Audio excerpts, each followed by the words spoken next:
Hello, everybody. Welcome to day 17. On our 78 days of tarot, we're going through the Fool's Journey, taking it one day at a time. And today, on day 17, we are looking at the Hierophant.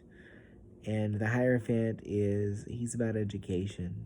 He is about group identification, conformity. He is about, a lot of time, he's kind of like a religious figure. When you think about when this energy arrives in the Fool's Journey, when we're going chronologically, this is our first introduction to institutions. We think about when you start school.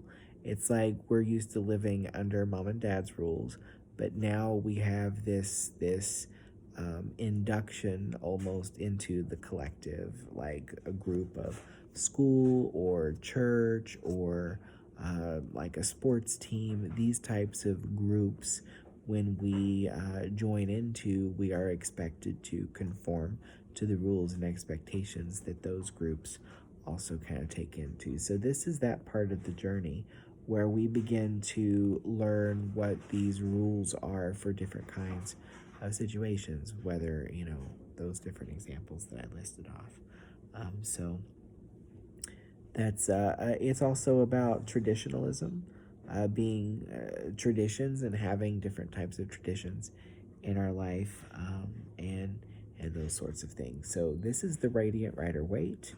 This is just kind of that traditional Rider-Waite image.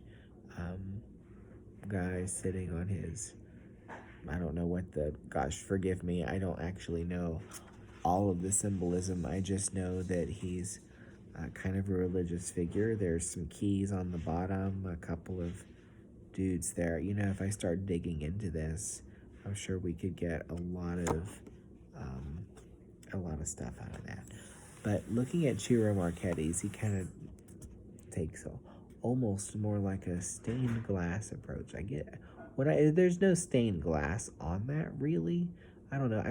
To me it just feels like a stain anyway. So this is that religious kind of figure. This is education, group identification, conformity, belief systems. And so, like, when you start getting to that point, there's a variety of different belief systems that we can adopt. This is a major arcana card, and the major arcana cards carry a lot more weight in terms of our growth and spiritual development. And so this is a big part of the Fool coming into going through his journey, because the Fool is often taught some kind of, hey, there's something greater than you. Whether you choose to follow Christianity, paganism, Wiccan, Muslim, Judaism, Hinduism, like whatever philosophy, Buddhism, those are just to name a few, but there's so many.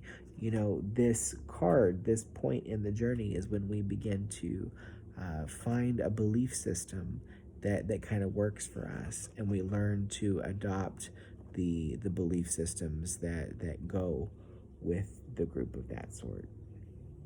So anyway, that's Ciro Marchetti's. I haven't found the CM on this one yet.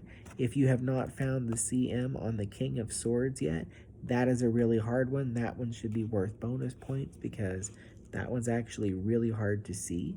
But it's good. It's good.